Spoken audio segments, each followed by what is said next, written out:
The girl knelt on the cold kitchen floor, scrubbing the grease of another woman's feast from the stones. She was 19 years old, and no one in the palace knew her name.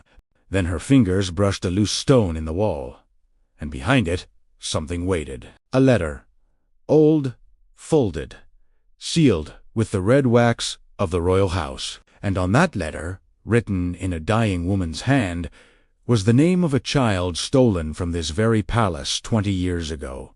A child with a crescent mark behind her left ear. A child exactly like her. Her name was Adogo, though in the kitchens of the great palace of Yumuz, they only ever called her girl, or you there, or nothing at all. She had been left at the palace gate as an infant, wrapped in a cloth no one bothered to keep, and the cooks had taken her in the way you take, in a stray that will not leave. For 19 years she had washed pots until her knuckles cracked, carried water until her shoulders bent, and slept on a reed mat behind the grain store where the smell of smoke never left her hair. But tonight, in the deep hush after the festival of the new yam, she was scrubbing the wall behind the great hearth when her cloth caught on a stone that moved. It rocked under her hand.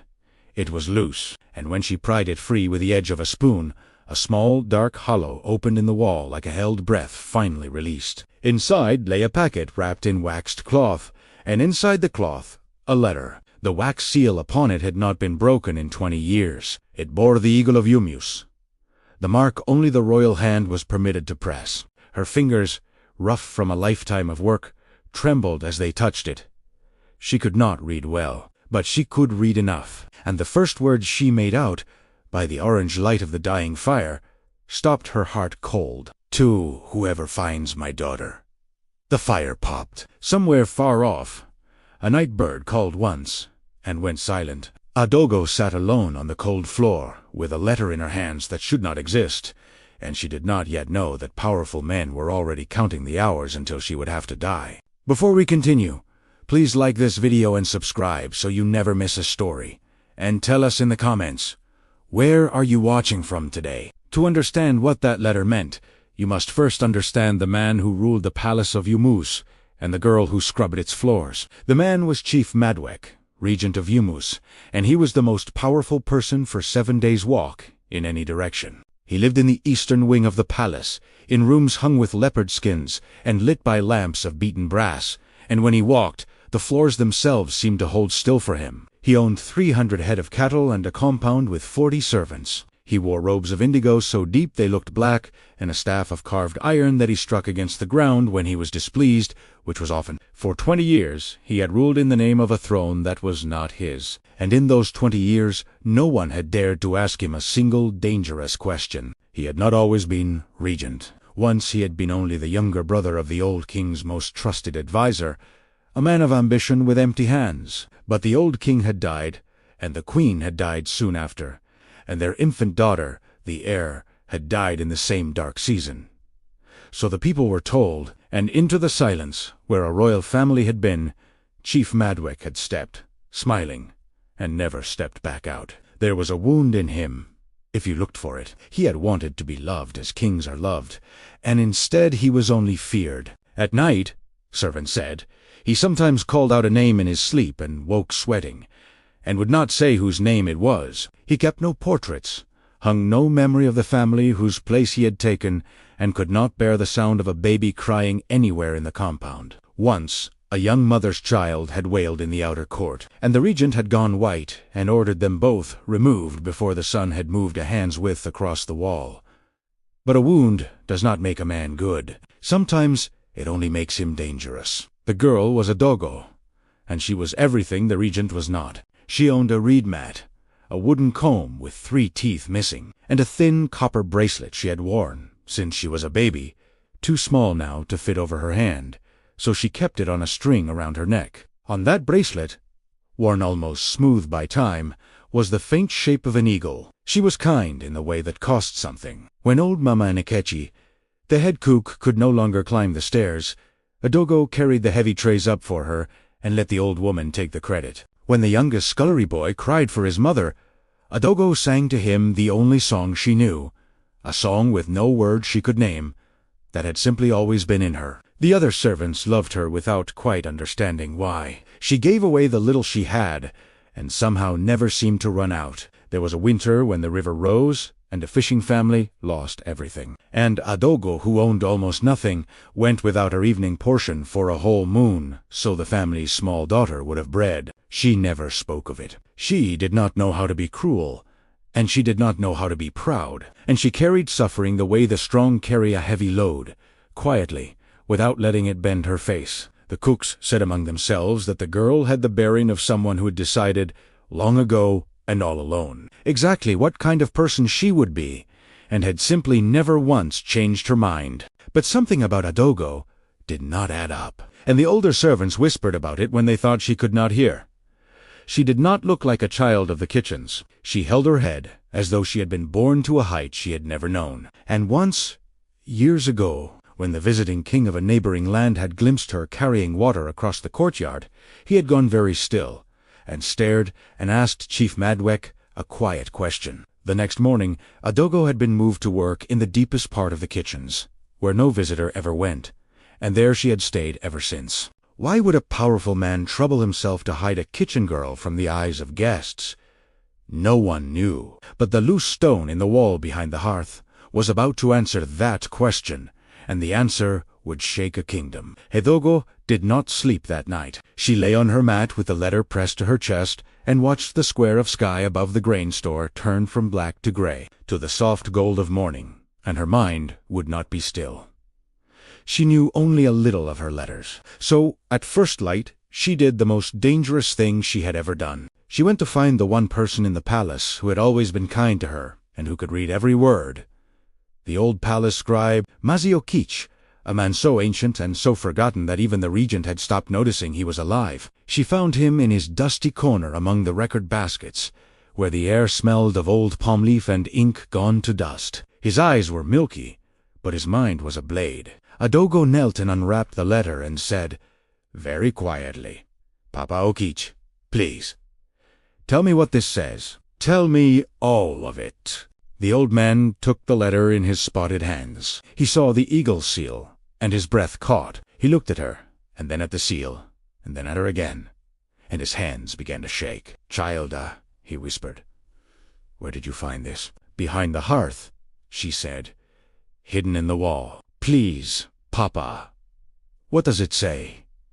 He broke the seal that it held for 20 years. He read in silence, his lips moving. And as a reed, a single tear cut a track down the dust on his cheek. When at last he spoke, his voice was not the voice of a forgotten old man. It was the voice of a witness. "It is written by the hand of Queen Niora, the last true queen of Umuse," he said. "She wrote it on the night she knew she was going to die." The kitchen sounds of the waking palace went on somewhere far away. In that dim corner, time stopped. The world stopped. Everything stopped. "She writes that she had a daughter," Maziokich went on, his finger trembling on the line. "A daughter born under the new moon, with a mark behind her left ear in the shape of that same crescent. She writes that she feared for the child's life, that a powerful man in the court wanted the throne, and that no child of her blood would be allowed to live to claim it. So on the night the sickness came for her, she gave the baby to a servant she trusted, with a copper bracelet bearing the royal eagle, and she begged that servant to hide the child where no one would think to look." He lowered the letter. He looked at the worn copper bracelet on the string around Adogo's neck. He looked at the place behind her left ear, where, all her life, she had carried a small crescent mark she had never once thought to wonder about. "Hide her among the lowest," he read, his voice breaking, "so that the proud will never think to look down." Adogo could not breathe. The floor seemed to tilt beneath her. "Papa," she whispered, "what are you saying?" The old scribe took her 2 rough hands in his and held them as though they were made of something precious. "I am saying, child, that the lost princess of Umuse did not die," he said. "I am saying she has been scrubbing the floors of her own palace for 19 years. I am saying it is you." For a long moment, Adogo could not speak at all. Outside, a cock crowed, and a water pot clattered, and the ordinary morning of the palace went on as though the whole world had not just turned over on its side. She looked down at her own hands, cracked and burned and hard from a lifetime of labor, and she could not make them belong to a princess, and she could not make them belong to anyone else either. "It cannot be," she whispered. Princesses are not left to scrub floors. If I am who you say, then where was anyone? Where was anyone? All these years. The old man's milky eyes held hers. They were here. They simply did not know to look down. Your mother knew them better than they knew themselves. That is why you are alive. And in the doorway, where neither of them had seen him stop, stood a guard of the regent's household, who had heard every single word, and who now turned and ran. Why had your own mother hidden you in the lowest place in the kingdom? Adogo did not yet understand, but the man in the eastern wing understood perfectly, and he would kill to keep her from finding out. By the time the morning porridge was served, Chief Madwek knew that a letter had been found. He sat very still in his leopard-skin chair while the guard stammered out what he had heard, and he did not strike his iron staff against the floor, and somehow his stillness was more frightening than any rage. When the guard finished, the regent said only one thing, in a voice as smooth and cold as river stone. "Bring me the girl," he said, "and bring me the letter." Quietly. A kitchen girl who tells stories is a kitchen girl who has gone mad. Madness can be dealt with quietly. But Adogo was not a fool. 19 years of being invisible had taught her exactly how to disappear. The moment she saw the guard run, she pressed the letter back into Maziokich's hands. "Hide it," she begged. "Hide it where you hid yourself all these years. They will search me, but they will not search a forgotten old man among forgotten baskets." And the old scribe, who had watched a great evil prosper for 20 years and grieved that he could do nothing, finally had something he could do. He hid the letter, and he held his tongue, and when the regent's men came for him, he played the doddering fool so well that they laughed and left him alone. So when they dragged Adogo before the regent, and searched her and found nothing, Chief Madwek's smooth voice grew a degree colder. "Where is the letter, girl?" he asked. Adogo lifted her chin. It was the gesture the old servants had always whispered about. The gesture of a height she should never have known. "What letter, my lord?" She said, "I am only a kitchen girl. What would I do with letters?" He studied her for a long moment, and in that moment, looking at her face, something flickered behind his eyes, something that was almost fear, because he had seen that lifted chin before, 20 years ago, on a queen who had defied him to her last breath. "Throw her out," he said suddenly. "Strip her of her place. Let her starve in the market like the nothing she is. A nothing with no proof is no danger to anyone." That was his first mistake, because he did not kill her, and a wrong left alive will always find its way home. They drove Adogo from the palace gate, with nothing but the clothes on her back and the bracelet at her throat. The sun was high and white. The red dust of the road burned the soles of her bare feet, and as the great gates of her own home boomed shut behind her, she did not weep. She turned and looked at the eagle carved above the gate, the same eagle worn smooth on her bracelet, and she made the palace a promise. "I will come back through this gate," she said quietly, "and it will open for me." She did not know yet how. She only knew that she would.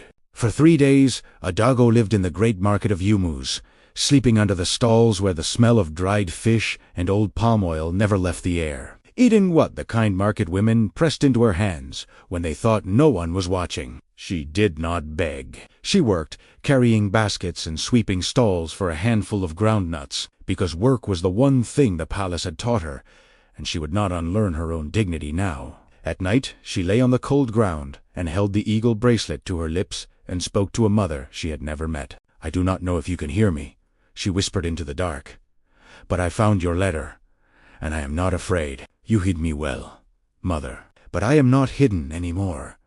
It was there, on the 4th morning, that the young nobleman Obiora found her. He had been searching the market for 2 days, asking quietly after a barefoot girl with a copper bracelet, and when at last he saw her lifting a heavy basket of yams for an old trader without being asked, he understood why the closing gate had stirred a memory he could not name. He crossed to her through the crowd and spoke low, so no regent's ear could catch it. "You are the kitchen girl they threw out," he said, "the one who claims the letter."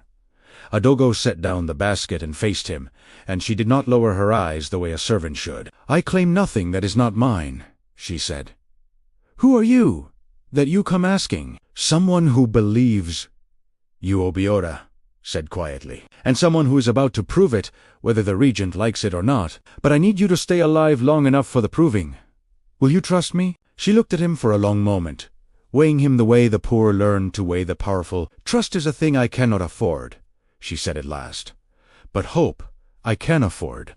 It was a small thing, that exchange in the dust and noise of the market, but it was the moment the truth stopped being one frightened girl's secret and became two people's purpose. And the question now was not whether the letter was real. The question was whether the man who had murdered to bury the truth would murder again to keep it buried. He would.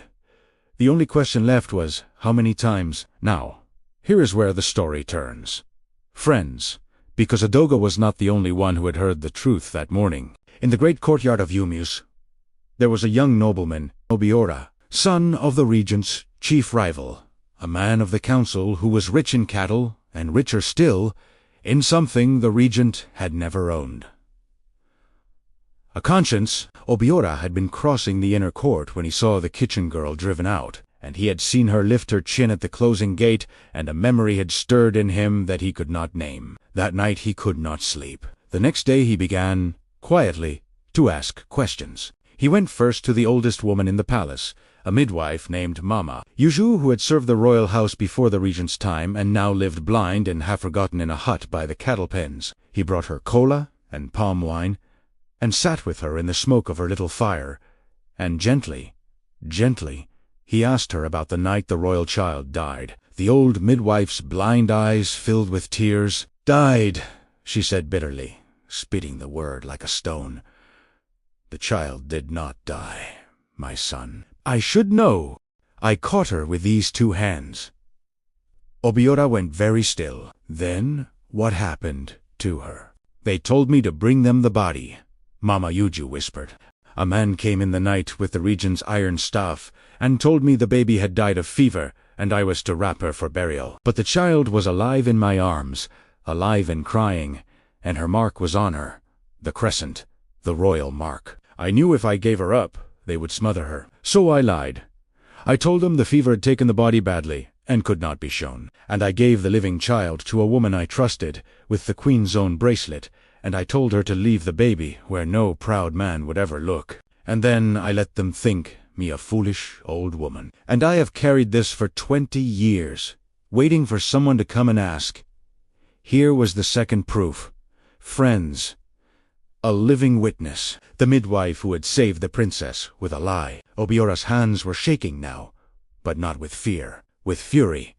For he understood at last what kind of man ruled them. Not a regent keeping a throne warm for a dead line, but a thief who had ordered a baby murdered and missed only because one old woman was braver than he was cruel. But the midwife had given him one more thread to pull. As he rose to leave, she had caught his wrist with surprising strength and said, "If you want the whole truth, my son, find the man who mixed the king's medicine in his last months. Find old Nuik, the herbalist, if he still breathes. He knows what was in those cups. He has been afraid to die and afraid to live all these years, carrying it."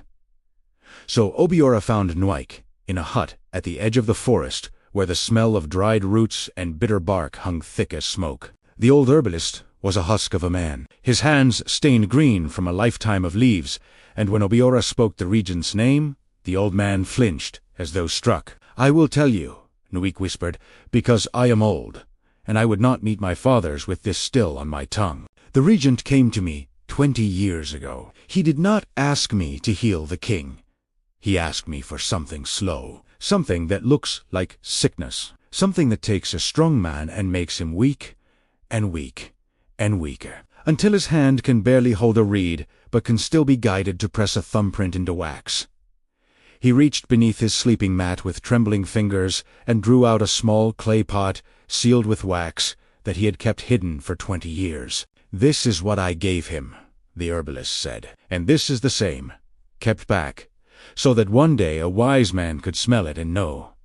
It is the bitter almond root, the same that was found, I am told, in the cup beside a certain dead elder not 3 nights ago. The regent has only ever known one tool, and he has used it twice. Take it, I am done being afraid." Here was the third proof, and it was the heaviest of all. The poison itself in the poisoner's own pot, and a witness who had carried the guilt for 20 years. Obiora wrapped the little clay pot in cloth and held it as if it were a coal that might burn through his hands. But why? Why had the regent wanted the child dead so badly, and the king dead before her? Obiora found the last answer 3 days later, hidden in the palace record baskets that old Maziokichi guarded in a land deed that should not have existed. For the truth was this: the old king had not died of sickness.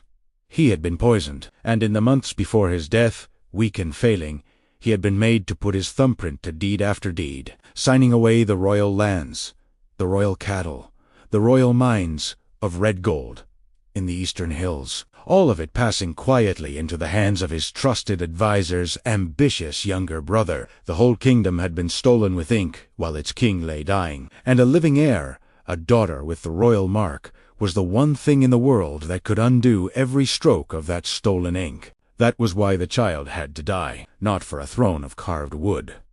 For a fortune built on poison. Obiora took the deeds and the testimony of the midwife to the council. Certain now that justice was at hand, he laid the evidence before the council of elders, the Nechi, the 9 old men who alone could judge a regent. And for one shining hour, it seemed the nightmare was over. The eldest examined the deeds, and listened to the midwife's words read aloud, and declared that the matter would be brought before the full assembly at the next full moon, when the regent himself would answer. It seemed the floor had been reached. It seemed they had landed safely. They had not. That very night, old Mazi Dimba, the one elder brave enough to act, was found dead in his bed. The healers said his heart had simply stopped. But the cup beside his bed smelled faintly of bitter almond, and everyone who smelled it understood, and was afraid, and said nothing. And in the morning the deeds that Obiora had placed in the council's keeping were gone, burned to ash in the council brazier, and the midwife Mama, Yushu's hut by the cattle pens, stood empty, and she was never seen in Yumius again. The regent had not merely defended himself. He had killed an elder, destroyed the proof, and erased the witness, all in a single night. Calmly, the way another man might settle a debt. This was no longer a frightened man hiding an old secret. This was a murderer protecting his work. And when Obiora came to him the next morning, white with rage, the regent only smiled and offered him a cup of wine. "You look unwell, son of my old rival," the regent said. "You have been chasing ghosts and old women's tales. There are no deeds. There was never any child. There is only a mad kitchen girl in the market, and a young man who should think very carefully about his own father's safety. Drink. Let us be friends." Obiora did not drink. He set the cup down untouched, and he understood, in the cold, clear way that changes a man forever, that evidence alone would never be enough against a man who could murder a judge and burn the truth before morning. Something else would be needed, something the regent could not poison or burn. The truth itself would have to walk back through the palace gate alive and stand in front of everyone and refuse to die. That night, Obiora went to the market and found Adogo beneath the stalls, and he told her everything. The burned deeds, the murdered elder, the vanished midwife. He expected her to break. Instead, she was quiet for a long while, sitting with her knees drawn up and the cold ground beneath them. And then she reached out, and, of all things, she comforted him. "You found a herbalist's pot, and a queen's letter, and an old midwife's truth," she said softly. "He found a cup of poison and a brazier of fire. Do you see, Obiora? He can only ever destroy. We can still build. That is the difference between us and him, and it is the only difference that has ever mattered." She looked up at the moon through the gap in the stalls. "He has spent 20 years burning the truth. He does not understand that you cannot burn a person who is willing to stand up, so I will stand up. Let him try to burn me in front of the whole kingdom." It was the tenderest moment in the whole long fight, that quiet exchange under the market stalls, the hunted princess steadying the frightened nobleman. And it was the moment the plan was truly born. The full moon was 7 days away. In 7 days the whole kingdom would gather under the Iroko tree, as it had for 100 years, and the regent would sit in his carved chair believing himself untouchable. The witness was gone. The deeds were ash. The brave judge was dead. Every weapon Obiora had gathered had been struck from his hand. So what could one barefoot girl and one young nobleman possibly bring before 10,000 people that a murderer could not poison, bribe, or burn? Adogo knew the answer, and in 7 days, so would everyone else. The full moon came, and with it the great assembly. It was held, as it had always been held, in the vast open courtyard before the palace, under the ancient Iroko tree, where the whole town could gather to witness the words of the Ndi. The drums had called the people from the farms, and the markets, and the river. Thousands came, for word had spread, the wayward always spreads, that something would happen tonight that had not happened in 20 years, that the regent of Yumuz would be made to answer. Chief Madwick came out in his deepest indigo robe, his iron staff in his hand, and he was not afraid. The witness was gone. The deeds were ash. The brave elder was dead. The kitchen girl was a beggar in the market. He had buried the truth so deep that he had stopped hearing it call out in his sleep. He sat in the great carved chair beneath the Iroko and looked out over the thousands and prepared to be patient with their foolishness. And then a young woman walked out of the crowd into the open space before the tree. She wore the plain cloth of the market. Her feet were bare and cracked from the road, but she walked with her chin lifted to a height she should never have known, and at her throat, catching the moonlight, hung a thin copper bracelet worn almost smooth, on which, if you looked, you could just make out the shape of an eagle. The whole courtyard fell silent. Adogo looked up at the man in the carved chair, the man who had thrown her from her own home, and she spoke so that all the thousands could hear. "My name is Adogo," she said. "I was found at this gate 19 years ago, wrapped in nothing, with this bracelet around my wrist. And I have come to ask the regent one question, before all of you, under this tree, in the sight of our ancestors."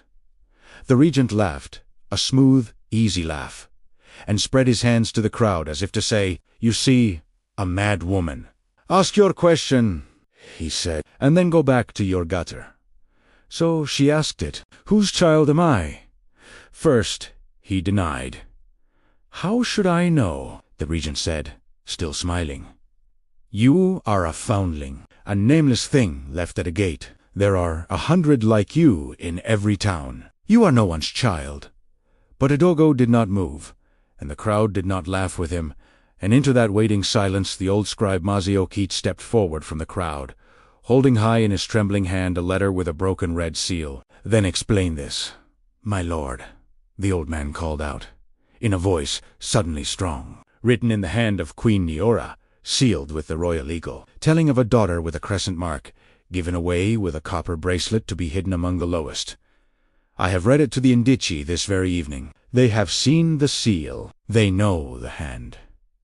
The regent's smile did not move, but a muscle tightened in his jaw. So he deflected. "A forgery," he said quickly. "An old fool's trick. Anyone can press a seal in wax. This proves nothing but that a senile scribe and a beggar girl have hatched a scheme to steal what they could never earn. Where is your queen? Dead. Where is your proof of this mark? A spot of skin. Half the children in Yumuz have spots." And then Adogo turned her head, and lifted the cloth from behind her left ear, and showed the courtyard the crescent moon written on her skin since birth. And a sound went through the thousands like wind through tall grass, because the old ones among them remembered. The old ones had seen that same mark on the queen herself, and they began to murmur, and the murmur began to grow. The regent felt the ground shifting. And so, as cornered men do, he partially admitted. "Very well," he said, and his voice had lost its smoothness now. "Perhaps there was a child. Perhaps the queen bore a daughter who died, and perhaps in her grief she wrote mad letters. Children died often in those years. If this girl wishes to dream that she is that dead child, let her dream. It changes nothing. The child died. I grieved her myself." "You grieved her," Adogo repeated softly. "You grieved a baby you ordered smothered in her cradle." The courtyard went utterly still. "The midwife who caught me did not obey you," Adogo said, her voice rising now, clear as a struck bell across the thousands.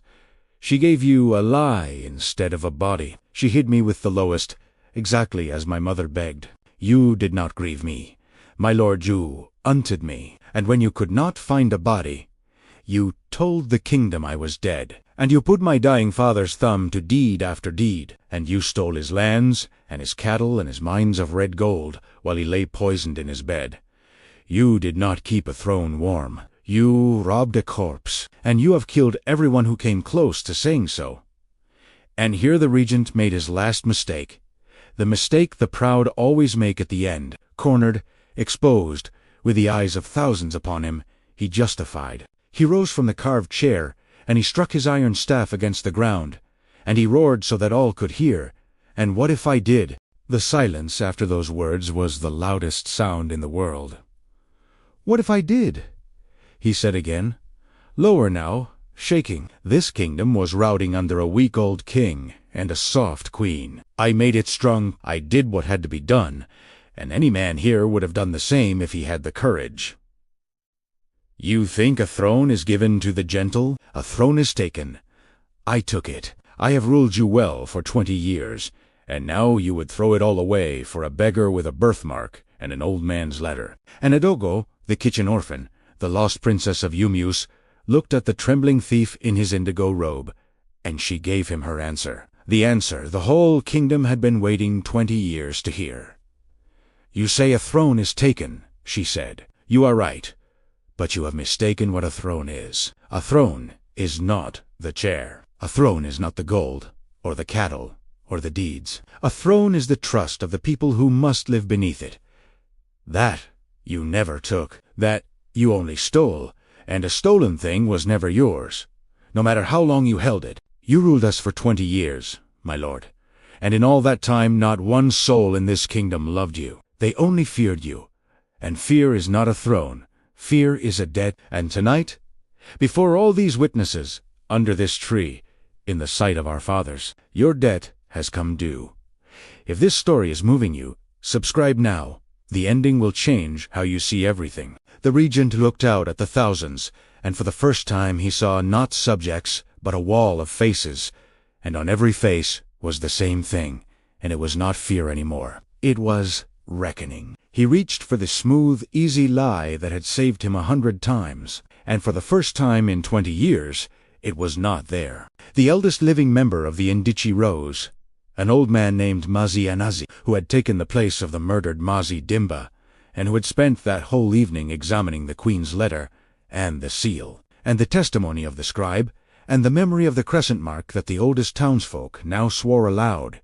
They recognized. He lifted his staff of office, and the courtyard held its breath. By the law of our fathers, Masianazi declared, his old voice carrying across the silent thousands, the Indici of Yumus have heard, and the Indici have judged. The seal upon this letter is the true seal of the royal house. The hand is the hand of Queen Niora.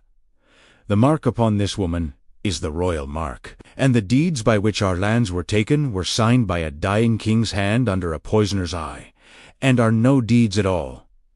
He turned to face Chief Madwek, and he spoke the words that ended a 20-year reign. Obiora, son of Izioke, came to us with proof, and that proof was burned, and the elder who held it was murdered in his bed with a cup that smelled of bitterum, and we were afraid. We are old men, and we were afraid. But this very night an old herbalist named Nuik came before us, leaning on a staff, and laid in our hands a sealed pot of the bitter almond root, and swore before the ancestors that he mixed it, like for our king 20 years ago, at this man's command, the same poison in the king's cup, the same poison in the elders. One hand, one man.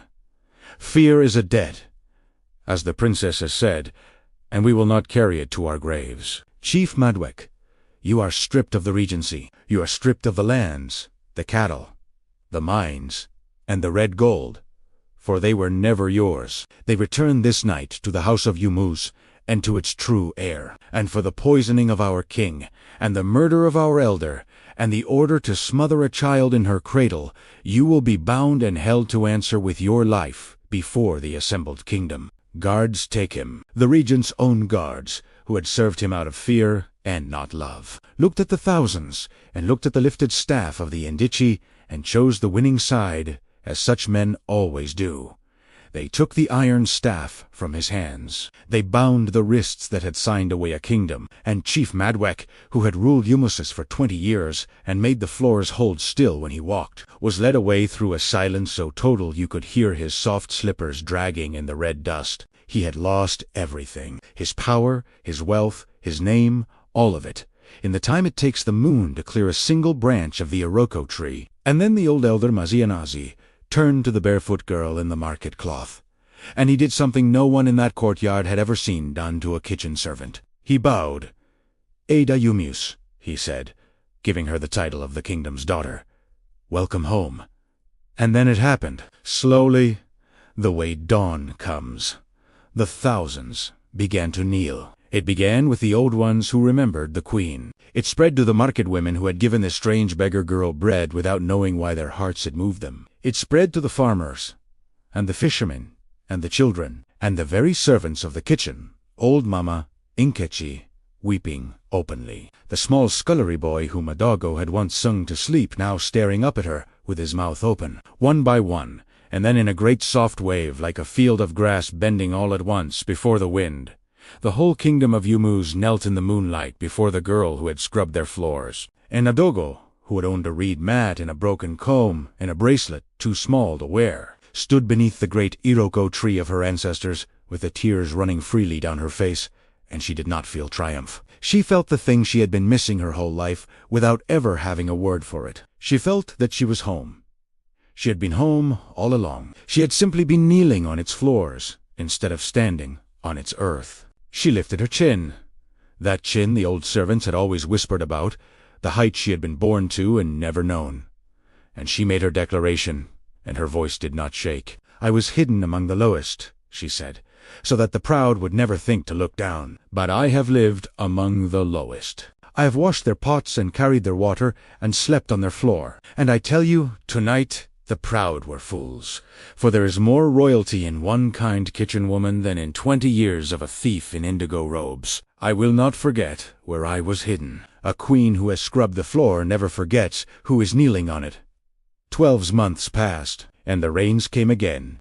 The red earth drank them gladly, and the yam vines climbed their stakes, and the eagle of Yumuz flew once more from a banner above a gate that opened now for a queen who had once been driven through it with bleeding feet. Queen Adogo ruled Yumuz, and she ruled it unlike anyone before her. She had the deeds restored and the stolen lands returned. But the red gold of the eastern mines she did not hoard in her own rooms, as the regent had. She used it to dig wells in the dry villages, and to build a house of healing by the river, and to send the children of kitchen servants to learn their letters, so that no child of the palace would ever again be unable to read a truth that could save her life. Old Matsio Keke, the forgotten scribe who had read her the letter that began everything, she made the keeper of the royal records, and gave him an apprentice and a warm room, and the honor he had earned in his long silence. Mama Nkechi, the cook, lived out her days in a room with a real bed and a window that caught the morning sun,